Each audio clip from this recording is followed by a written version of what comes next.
Ladies and gentlemen, boys and girls, welcome back to another episode of TLDM Podcast.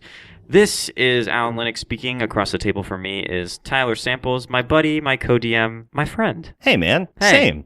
I feel the same way about you. Cool. Hey, everybody. We're going to do, ideally, we're going to try to limit the TL of today's TLDM because we are going to be shortly recording next week's episode with a very special guest who we're very excited to have. So we wanted to just get one in before they join us. So today we're mainly going to do a session recap. We just finished probably the wildest session we've had in a long time. I think maybe ever. Certainly the most emotionally devastating session. Yes, which is, as always, are my absolute favorite D&D sessions, are the ones where at least one person is leaving like with tears in their eyes. Not because Tyler is a bully. No, just because they care so much. Yeah, there's something to be said for a game that gets you immersed enough that you feel what your characters are feeling. I think it's just as valuable sometimes to like actually get scared or actually get nervous or actually be sad as it is to like have some stuff happen and have everyone at the table just laugh at how insanely stupid it is. Right. But to briefly recap, let's cover, because I think we're mostly going to be focusing on the session that you ran today. So let's quickly catch up on the Eastern campaign so we can shift gears and talk about what's going on with us. Yes, because your campaign, we ended on a pretty cool cliffhanger last time. Yeah, I hope so. I mean, that was the goal. I'm excited about it. Great. So do you want to like do a quick Cliff Notes version of that, or I can take the helm on it if you I'm want? going to let you take the helm on it because I'm a little hazy because I was out the session before. That's right. So here is what happened. The party is still staying with the Dannons, who are the parents of our bard Activia. She's not super keen on them. Right. Despite their best efforts, and the party's picking up some vibes that they're creepy not, vibes. Yeah, there's something off here as best they can tell. They have not been able to really put their finger on it, and so far, if anything, this is the best they've been treated ever. So they've decided to try to get out of Dannon Manor for a little while, and an opportunity presented itself in the form of a missing lady from the nearby town, who the party was afraid at first had accidentally been mauled or otherwise killed to death, which is killed to death, probably the worst way to die. Absolutely. It's so much harder than just like killed. Yes, agreed. Because there's no coming back from killed to death. As we found out today. It's so true. Yeah. But the party decided to take this opportunity to go on a tiny, it probably seemed to the party like a lesser adventure, honestly. Just a little murder mystery. Yeah, like in the grand scheme of things, given what the party has been facing recently, one lady disappearing, not hugely like earth-shattering. Right. As I believe Les put it, we've got a ball to go to in 2 days, so let's just take a day trip. Yes. Yeah. So they decided, really, they're using this as a vacation. So they went off to investigate, and along the way, they met some just real loopy chickens. Yeah. Which was maybe one of my favorite roleplay encounters that I've ever run. Was Grundor, some call him the Stone Speaker, attempting to use beast speech to beach speech is something very different. That would be a cool spell. I would love that spell. Hey, dude, whoa. Beast speech in order to try to glean some important clues from the only witnesses to this farm lady's disappearance, who were chickens in a bunch of coops. But unfortunately, chickens don't have a very great sense of like distinguishing people from each other or object permanence. Or pronouns, So it just ended up kind of being a challenge. Yeah, but surprisingly fruitful. Yeah, interestingly fruitful. Yeah. After which the party was able to track the direction of the lady, and they found her after Tyler's character literally yelled "Hey bear" a bunch of times to drag an owlbear away from it. I forgot that I pig sueyed owlbear. That's right. And they discovered the lady, who apparently is under some kind of enchantment, ? Yeah. Also, it was the only time I've ever made Alan like genuinely laugh out of like surprise. Yeah. In my life. He was like, I'm going to cast Expeditious Retreat on myself and yell at the bear. And I was like, okay, well, what are you doing? doing? And Tyler just stood up out of his chair in the middle of the session and went, yeah, now, bear. Yeah. Hey, now. Hey, bear. Hey, Come on, bear. Come on now. Woo. Come on, bear. Hey. And then It was very fun. took a lap around the room. So I had to demonstrate. just visualize that. And if you're not laughing, that's on me, I guess. I didn't describe it well enough. Yeah. But that said, they managed to pull the bear away from this poor lady who delivered a message? Yeah, it was Question mark? very surreal and spooky. It was spooky and surreal, and presented the party with an object, a crystal ball. Yeah.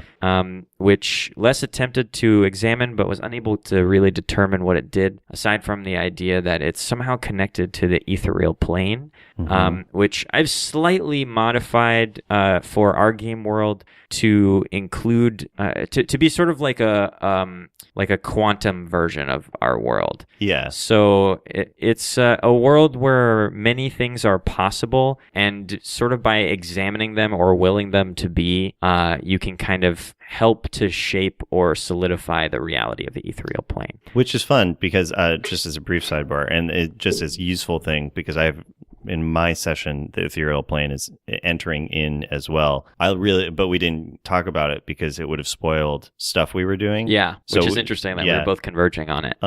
So I've been treating it as what I've been treating it as, and with your idea, I like it a lot, is that it is quantum, and I've been treating it as the lubricative plane, like it is the plane between all other planes. Yeah, that's sort of how I feel about it. And I think I like that quantum nature of that, affecting that it is like a place of all potentiality. And so it's like the difference between like the Feywild and the material plane, that it would represent it's like a boundary, between those two, because it's the place where anything is possible. So sort of blending traditional ethereal and an astral into a single kind of super abstract plane. Where it's like it's so quantum that it's like not it wouldn't ever be feasible to live there. It's not like limbo or like a chaotic plane. It's because it's like it's chaos, or it's like so far below chaos and order, because it's just like any possibility on a quantum level. Yeah. So it's like it's Schrodinger's plane. Yeah. It's like it's as much doesn't exist as it does exist. Yeah. Yeah. It's very cool. But the orb, it turns out,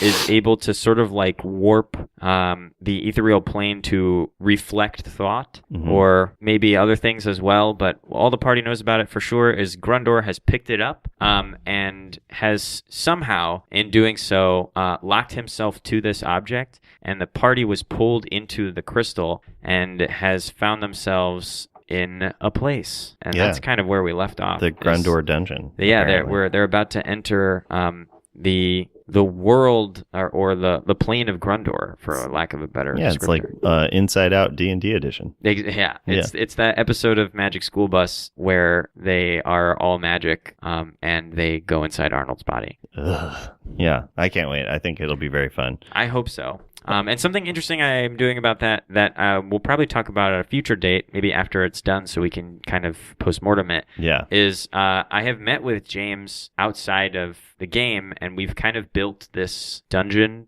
for lack of a better word, dungeon together, and I plan on running it with him as a co-DM. That's fun. So Grundor won't actually be in the dungeon per se, because he will be the dungeon. Will he be playing like NPCs? Yes. That's fun. And I don't want to spoil anything else about it, No, but we'll please break don't. it down at some point. More importantly, though, today was a big one over in the Western campaign. Boy, oh boy, was it. Do you want to go for it? I'll try, and then feel free. So we have been playing, they've been going through a swamp to try to get to this city, lost, fabled city of Cassaday. In the time of the Eastern campaign, it would be the capital of the wizarding country of Tengri. In our time, very smooth, Alan. He has water all over his face. I was trying to drink silently, and I've just made more of a You disturbance. did a great job. You just were mugging at me, so I felt like I needed to acknowledge it. In our time, 1,000 years in the future, it's just a lost city in a swamp. And they've been told that there is something there that they can use to basically reset the timeline. So they went. The first session that we had in the swamps was basically spent mostly trying to get into the city because of the natural hazards around it. We did that. They fought Frog Hemoth They fought a bunch of different things. Twice. Well, it's now twice. Yeah. And Such a cool monster. I know, so fun. They fought undead. They fought all of these things, and then skedoodled out of the city because they were too low on health. So they wanted to reset. Over the course of the night, 3 of the 2 mutant children with them, Wilkins and Charbo, and Kamal, the furbog played by Jeff, got the collar, quote unquote, in the darkness. For those of you who know of that creature, the caller in the darkness called them, and they left for the city. So in the morning, Rake, played by Alan, wakes up by herself because Matt wasn't here this week. So Matt's character has gone off traipsing to follow the stars, and is joined by Gusty Skleet, played by Aaron, who hasn't been around for quite some time. So it's fun to have her back in the saddle. And Sheriff Boots bamfs in from parts unknown, from the gym dimension, I think is what we established. Yeah, she had been getting swole out of the gym. And so the 3 of them made their way in, had some hijinks. Sheriff and wow, I blanked. Rake. Sheriff and Blank made out furiously. They finally consummated in a physical way their relationship. Not all the way. Get your minds out of the swamp. And they found Kamal, who was having like illusory, like hallucinatory breakdowns. From there, to skip forward, they met and talked to Daisy again. Daisy is a Nothic that seems to have a lot of information about the city of Cassaday and how they can do things, and has told them if they get her the prism of Cassaday, which is in the sunken city, that she will give them the deck of many things that can grant them what they need. They saved the kids from a murder-suicide pact that they were sort of involving themselves in because of the collar's influence, and they set off. Then they finally got to use Tensor's floating disk. You did, which is a cool spell that is not often utilizable. It's one of my favorites. It's so cool. Yeah, I the only problem with it is I wish in 3.5, I think in 3.5 the caster can stand on it and have it move around, so it's a surfboard, which is tight. the best. Yeah, it's so fun. They went out, they climbed out onto There's a chariot thing you can do in 5, though, which makes it decent. Well, yeah, you just put everyone in the party on it but you, and then you cast Find Steed, and as you ride, it keeps up with you, so that is fun. You basically can travel at the speed of a horse without ever having to buy a horse. That's really smart. You have to have a paladin then. Yeah. Yeah. Oh, no, I think Wizard gets Find Steed also. Maybe. I think it's I think that's paladin only. Oh. Because it's paladin's like version of a familiar. Oh. I think. But you could cast Phantom Steed and that would do the same thing. Maybe that's what I'm thinking of. Yeah. Anywho. That's like pedantic even for D&D DMs. They climbed the Black Tower, Piper's Tower as we were calling it, at the center, and it had a stairway that was over the swamp, and they missed some deck saves, so the stairway partially collapsed. They were having to jump over it. The Froghemoth returned, found them and was like underneath, not close enough to actually be much of a threat to them there, but just an added concern if failure happened, which unfortunately Rake failed her deck save just abysmally when she went to leap across and fell into the muck below and started drowning. And from there, just true shit show of a comedy of errors and tragedy. I don't know how if the long version is better or the short version. I don't either, but I think what it really leads into that we're trying to get at here is when the dice are better than any like preconceived narrative or plot. Yeah. And knowing, because we've done an episode in the past about fudging rolls, right? And like preserving this idea of propelling story or like making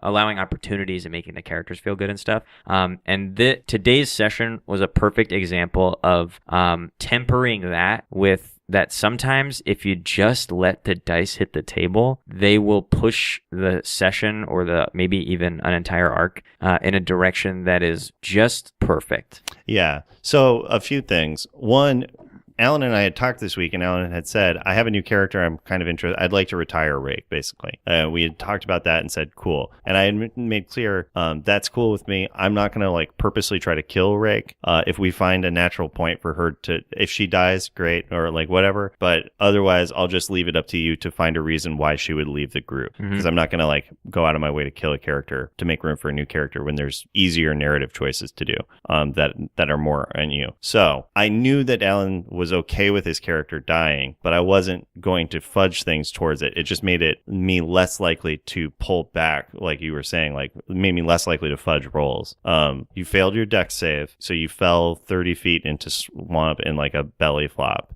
took damage, and then I think Started drowning. People jumped in to save you. Which, by the precursor of this, by the way, we had banished the frog-hemoth. Oh, right. In case, basically in case something like this happened, so that we would have extra time. But we didn't anticipate me failing like several saves in a row to get out of the muck. Yeah, so you just drowned further. Yeah. You swam down instead of up. You just got totally confused in the state of drowning. Yep. And then the frog and then reappeared. Before that, Kamal flew down to try to save you, and he is having his own problems in terms of his wisdom score is slowly lowering every hour that you are in this place. So he has very little common sense. Didn't realize, thought he was saving Rake, but it was actually antagonizing a giant crocodile that was nearby. So he began fighting that, and then you were there. You were trying to help him fight that off, and then frog-hemoth reappeared. Yeah, and then everything just shit itself. And then, yeah, everything just went poorly for everybody. He went down, and then he got brought back by you. Frog-hemoth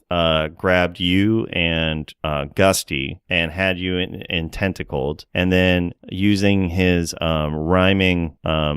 basically rhyming spell dictionary, Kamal cast Fear Image and created a terrifying sort of cul-de-sac around the frog-hemoth so that the frog-hemoth would run away, which he did, but he was carrying both you and Gusty in his tentacles. Right. Gusty severed the tentacles holding her, and she flew off, gave you the finger, and then got hit by an opportunity attack and just smacked into the water unconscious. And then you, Rake, and with your last spell slot, cast Healing Word to heal Gusty. Yeah, and prepared to just go to the depths as this thing went away with you. But the party had other plans because they didn't necessarily know that you were okay with dying. So they were like, we can't do this. And Sheriff Boots... Which, meanwhile, Chelsea is just flipping the whole time.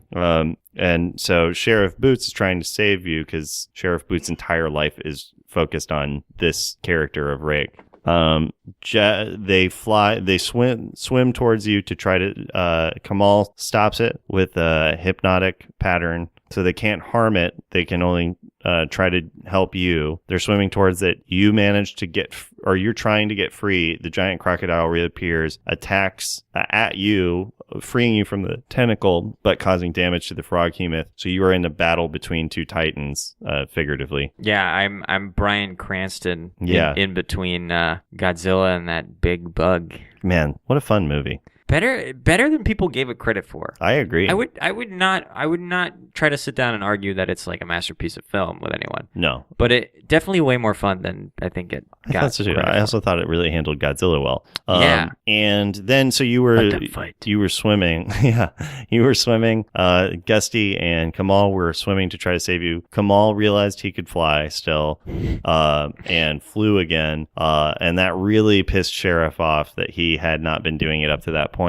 He flies down to grab you. Again, he's very dumb. His perception skills are not great. So he thinks he's grabbed you, but he grabbed the crocodile's tail. And in that moment, he's shouting, "I got her. I got Rake." So Gusty turns around to leave because everything's resolved. And that is when you had your final drowning death save. Which was a 5. I actually rolled 2 5s in a row for deaths. I didn't get a success. No. That entire throw. And you just kept taking drowning damage. So you just like super died. I super duper died. You got killed to death. I got killed to death. Yeah. by like 5 different because sources. what happened was you were swimming, you were fine, and then you got hit in the head by one of the monsters when you like surfaced. Yep. So it was like the worst kind of death because it's just like not noble at all. No. It's just an accidental death within a series of accidents. But nobody saw it, so I like to think that Yeah. everyone's last image of me was me riding valiantly into And, the like- waves, saving everyone. and like stabbing with your daggers Yeah. over and over. And then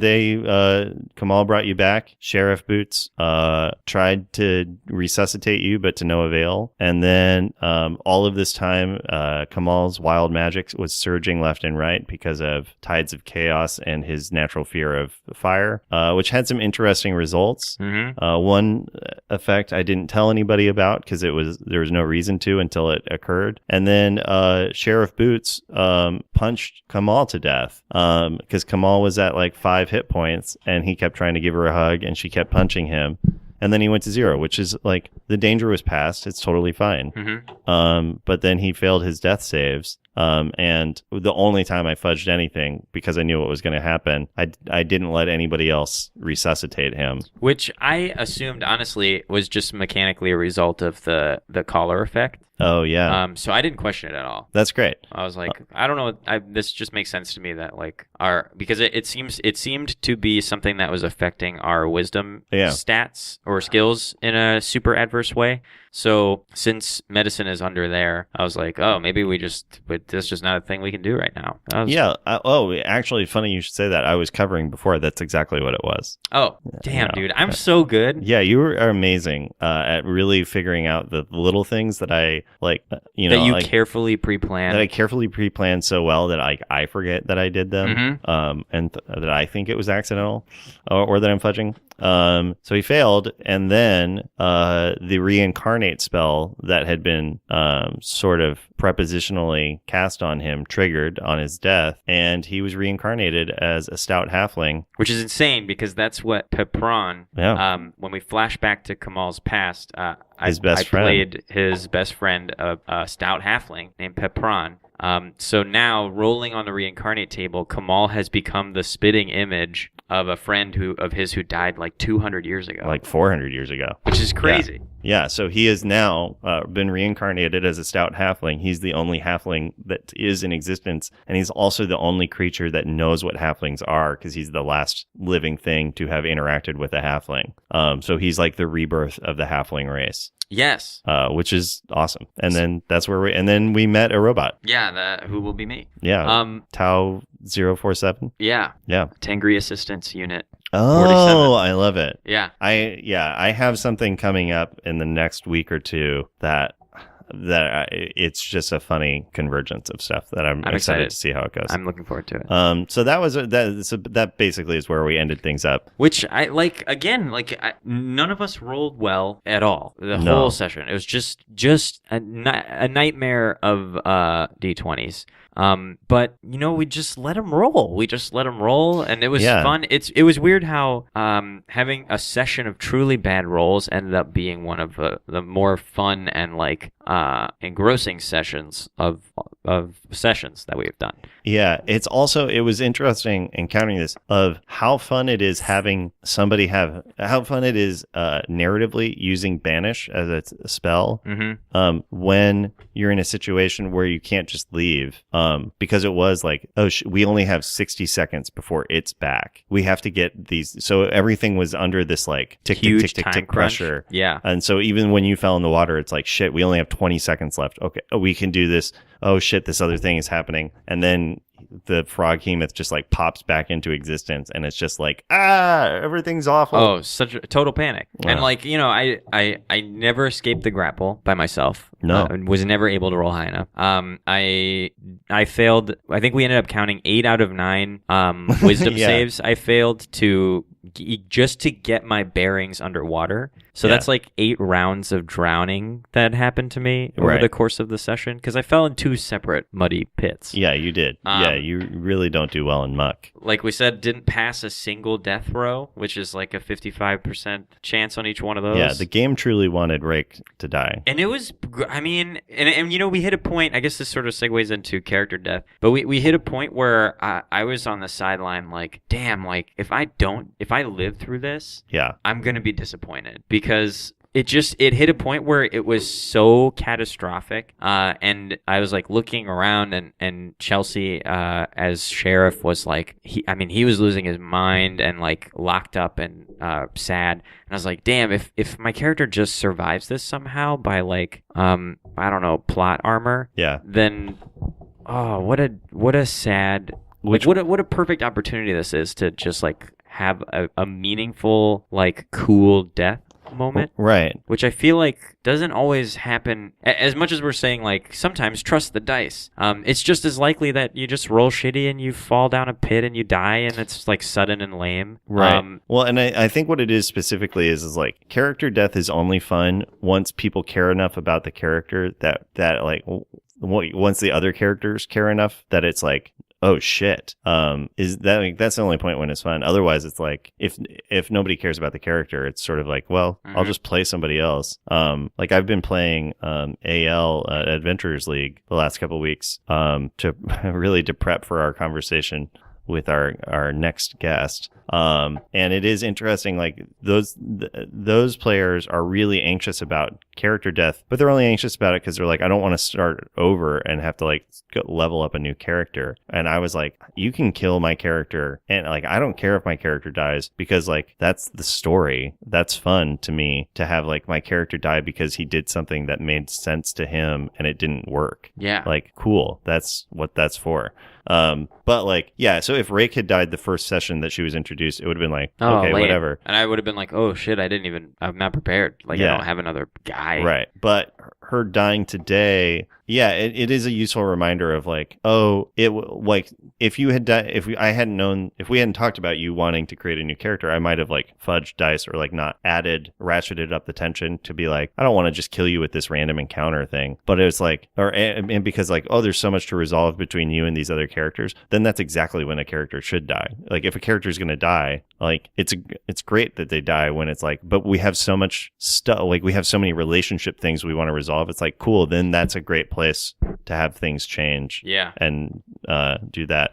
It was also just interesting because I was trying the whole time being like, would I have fudged these rolls? I think I probably would have. Oh, but if you hadn't died, thinking about that, what I was fully prepared to do, or was thinking we would do, is if you had gotten saved, that you would just be like, I'm out. Like, this is too dangerous for these kids. I almost died and I'm their protector. Like, the three of us are leaving. And like just left. But now and got now two kids in the middle of a dangerous situation that who nobody are trying likes to kill each other and maybe themselves. Yeah. Yeah, it was cool, man. And again, that all ties back to knowing your players, right? That's 90% of I think what these episodes boiled down to is there's no right or wrong way to play this game. Right. There just isn't, and there's infinity ways to approach it, or to build it, and at the end of the day, it's going to be fun, and it's going to be at its most fun when you know your players and you can match the game to their interests and expectations. Yeah, is how I'll phrase that. So yeah, for us, this was super radical. Like just letting the dice roll and like you being like, actually, you know what?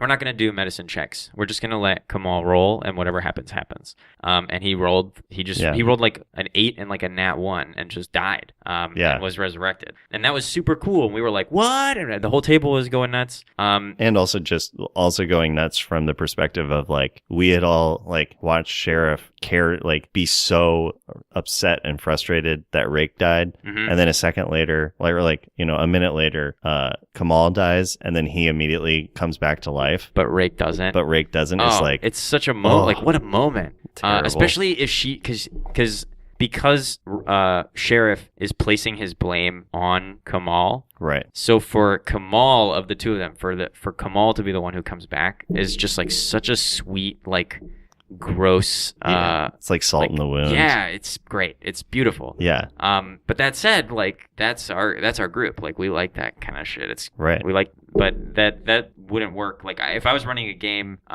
for example, your Adventures League group, I wouldn't do that to them. No, because they would be upset. Right. They'd be like, they would rather play the mechanics of that out because their interest is in saving the characters or progressing through the like leveling system or obtaining loot or whatever. Which again, they're both. You just have to know the group you're designing for, and then you can cater the sessions, or even down to the moments. You can cater the moments to those players. Yeah.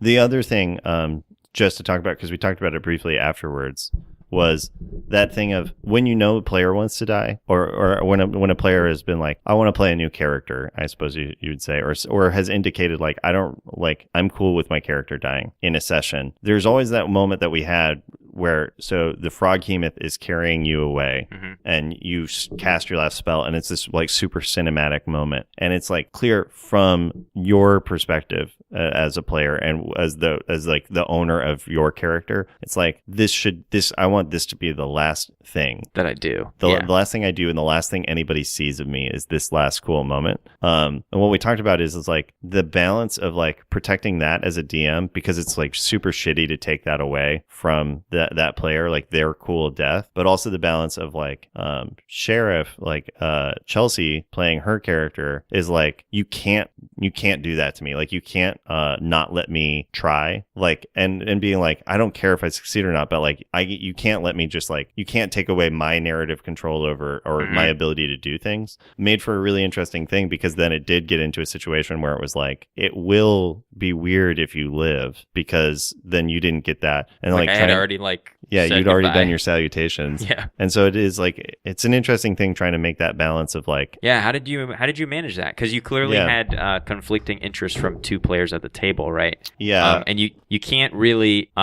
just green light one without kind of kiboshing the other. Right. So what was that like for you to DM? Like, how did that break down for you? Well, it was, so it's a little tough. I mean, obviously, because a little bit I was like, well, I know there were ways that this can resolve without death necessarily. Like I said, like it can be as simple as Rake just being like, I'm done, I'm out.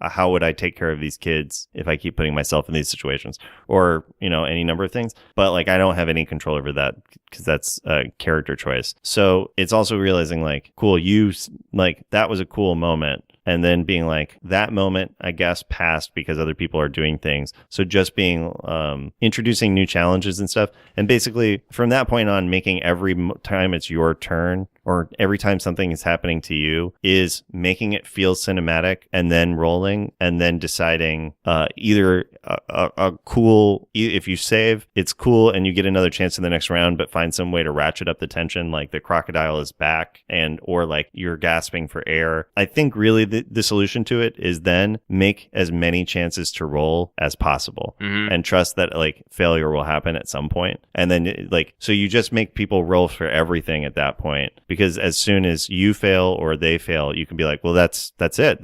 They failed that. You didn't know that grapple check was important, but you failed that grapple check, and now on its turn, it squishes you and like squeezes you. So now that we know you are definitely dying from that, or like you get to do, well, you're at death saves. Cool. Well, we're just going to do death saves, and be like, oh, well, something's in between, just finding reasons to roll makes it like cool. And it builds so much tension too. Yeah. Like, speaking to it from the player side of it is, all of a sudden there were a lot of make or break rolls happening. Yeah. And it just built so much tension to have people, like, even the simplest ones, like, Kamal's like, can I see where the body started falling into the water? And you're like, I don't know, can you? Roll a percept check. And then everyone at the table is like, oh my God, like sweating over this perception check. And it's like, oh, he got a 1. And it's like, fuck, well then you grab you something. Can't. Yeah.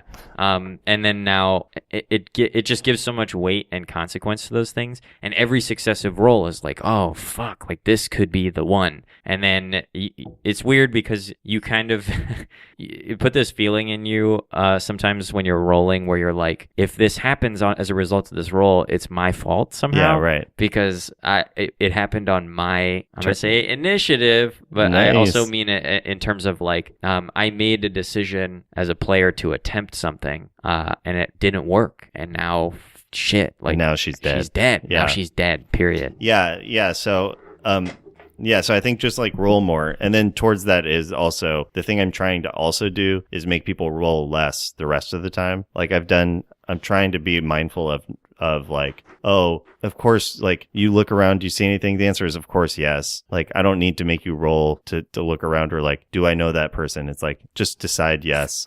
And like limit some of those rolls so that you then get the goodie bag of like, ooh, this is a high stakes situation. You have to roll for everything now. Yeah. Yeah, it's really fun. Unless your players really love rolling dice. Unless your players really love rolling dice. Roll them all the time. Yeah, but like if you roll too much, it's hard to ratchet up the tension. That's true. And then there's also sometimes you just have to cheat it as a DM. You can manufacture that or hint towards it. I run a couple of text-based games. We should talk about that sometime because that's an interesting thing that is very different. I want to talk about that sometime. Yeah. You know what? We're going to talk about that in the near future. Look out for it. Text-based games. And something I do sometimes is I'll tell them. I'll be like, okay, here we go. This is going to be an acrobatics check, and this is a make or break. And I just say that. And then the roll because I want to distinguish between standard checks and like narrative bending dice rolls, right?